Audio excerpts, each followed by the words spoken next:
شہرکم مبارک وتقبل اللہ منا ومنکم صالح الاعمال ونحمد اللہ علی بلوغ هذا الشہر الکریم ونسألہ سبحانہ ان یجعلہ خیرا وبرکتا علینا وعلی عموم المسلمین۔ آپ کا یہ مہینہ بہت برکت والا مہینہ ہے، خیر و بھلائی سے بھرا ہوا مہینہ ہے، جتنی آپ چاہیں سمیٹ لیں۔ اللہ تعالی ہم سے اور آپ سے تمام نیک اعمال قبول فرمائے۔ ہم اللہ تعالیٰ کا شکر ادا کرتے ہیں کہ اس افضل اور کرامت والے معزز مہینے کے آنے اور آ پہنچنے پر، اور ہم اللہ تعالیٰ سے دعا کرتے ہیں کہ اللہ تعالیٰ اس مہینے کو ہمارے لیے اور تمام مسلمانوں کے لیے بالعموم خیر و برکت والا بنا دے، ہر طرح کے شر سے محفوظ رکھے اور ہمیں زیادہ سے زیادہ عبادات کی توفیق عطا فرمائے۔ رمضان خیر و بھلائی کا موسم ہے اور یہ ہم پر اللہ تعالیٰ کا ایک احسان ہے جس پر ہم اللہ تعالیٰ کے بے حد شکر گزار ہیں، کیونکہ اس مہینے میں انسان کو نیکیوں کا زیادہ موقع ملتا ہے، نیکیوں کی طرف رجحان زیادہ ہوتا ہے، گناہ معاف کر دیے جاتے ہیں، انسان کو زیادہ سے زیادہ خیر کے کام کرنے کی توفیق ہوتی ہے۔ کان رسول اللہ صلی اللہ علیہ وسلم اجود الناس وکان اجود ما یکون فی رمضان حین یلقاہ جبریل۔ رسول اللہ صلی اللہ علیہ وسلم سب لوگوں سے زیادہ سخی دل والے تھے، اور خصوصاً رمضان میں جب آپ کی ملاقات جبریل امین سے ہوتی، یعنی جب آپ ان کے ساتھ قرآن کا دور کرتے تو آپ بہت سخاوت کرتے تھے، اور یہ سخاوت صرف مال کی نہیں بلکہ ہر طرح کی سخاوت، یعنی ہر نیکی کے کام میں کثرت، جتنا آپ رمضان سے پہلے کر رہے تھے اس سے زیادہ۔ ہم میں سے ہر شخص اپنا حساب لے، اپنے آپ کو خود دیکھے، رمضان سے پہلے میں کتنا قرآن پڑھتی تھی، اب رمضان میں مجھے کیا کرنا ہے، رمضان سے پہلے میں کتنے اذکار کرتی تھی، اب رمضان میں کتنا کرنا ہے، رمضان سے پہلے میری نمازوں کی کیفیت کیا تھی، اب رمضان میں کیا ہونی چاہیے۔ یعنی جتنے بھی نیکی کے اعمال ہیں ان تمام اعمال میں ہمیں اپنا جائزہ لے کر رمضان میں ان کے اندر کثرت کر دینی چاہیے، یعنی ہمارا رمضان اور غیر رمضان ایک جیسا نہ ہو۔ قرآن مجید میں اللہ تعالیٰ 3 طرح کے لوگوں کا ذکر کرتے ہیں، ثم اورثنا الکتاب الذین اصطفینا من عبادنا فمنہم ظالم لنفسہ ومنہم مقتصد ومنہم سابق بالخیرات بإذن اللہ۔ پھر ہم نے ان لوگوں کو اس کتاب کا وارث بنا دیا جنہیں ہم نے اپنے بندوں میں سے چن لیا، پھر کوئی تو ان میں سے اپنی جان پہ ظلم کرنے والا ہے، کوئی ان میں سے میانہ رو ہے، اور کوئی ان میں سے اللہ کے اذن سے نیکیوں میں سبقت کرنے والا ہے۔ تو لوگوں میں سے کچھ اپنی جانوں پہ ظلم کرتے ہیں، کچھ درمیانی چال چلتے ہیں، اور کچھ نیکیوں میں آگے جاتے ہیں۔ ہمیں دیکھنا ہے کہ ہم کہاں کھڑے ہیں، ان میں سے ہم کون ہیں۔ کچھ لوگوں پر رمضان بڑا بھاری ہوتا ہے کیونکہ انہیں اس مہینے میں کھانے پینے سے، مباح کاموں سے رکنا ہوتا ہے، اور وہ لوگ دن گن رہے ہوتے ہیں، اس انتظار میں ہوتے ہیں کہ یہ مہینہ بس جلد گزر جائے تاکہ واپس وہ اپنے معمول پہ آ جائیں اور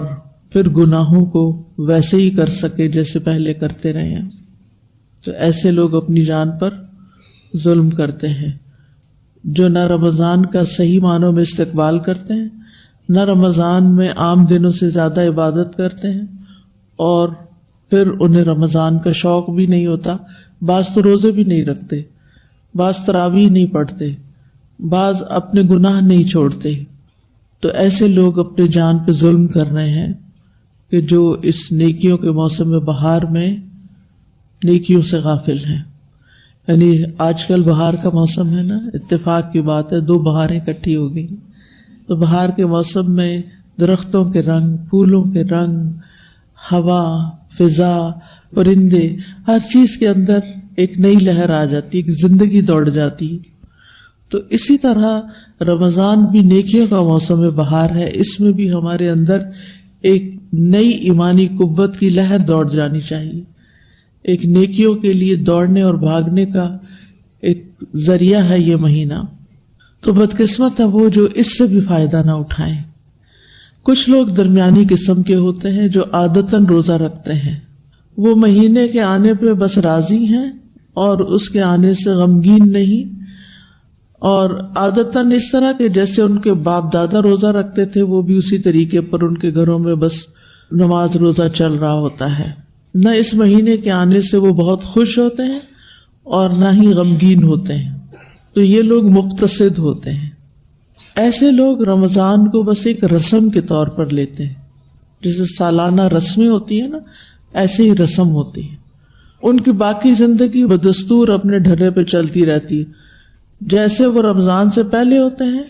ویسے ہی وہ رمضان آنے پہ ہوتے ہیں، بس وہ روزہ رکھ لیتے ہیں، زیادہ زیادہ تراویح پڑھ لیتے ہیں، لیکن باقی نیک کاموں کا انہیں کوئی شوق نہیں ہوتا۔ رمضان تو آ جاتا ہے لیکن وہ ان کی زندگیوں میں داخل نہیں ہوتا، وہ زندگی کا حصہ نہیں بنتا، وہ ان کے معمولات کا حصہ نہیں بنتا۔ روزہ رکھ کے نہ ان کے دل نرم پڑتے ہیں، نہ ان کے اندر عجز پیدا ہوتا ہے، اور نہ ہی جائز ناجائز کے درمیان تمیز کرنے کی کوئی حس بیدار ہوتی ہے۔ بس ان کے نزدیک روزہ کیا ہے، ایک خاص وقت سے لے کر ایک خاص وقت تک کھانا پینا چھوڑ دینا،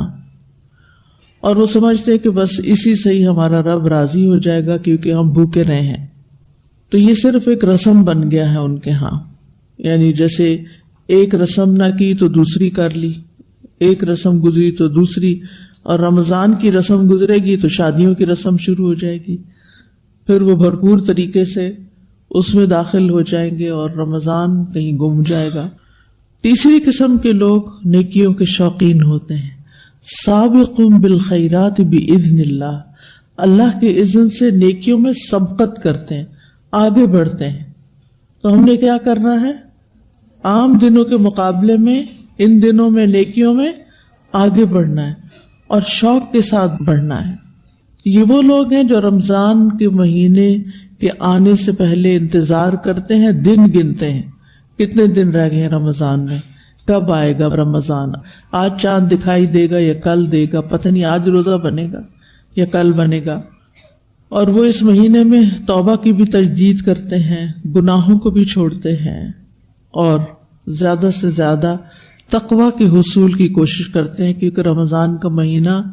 ہے ہی اس لیے تاکہ ہم اس میں تقویٰ حاصل کر سکیں۔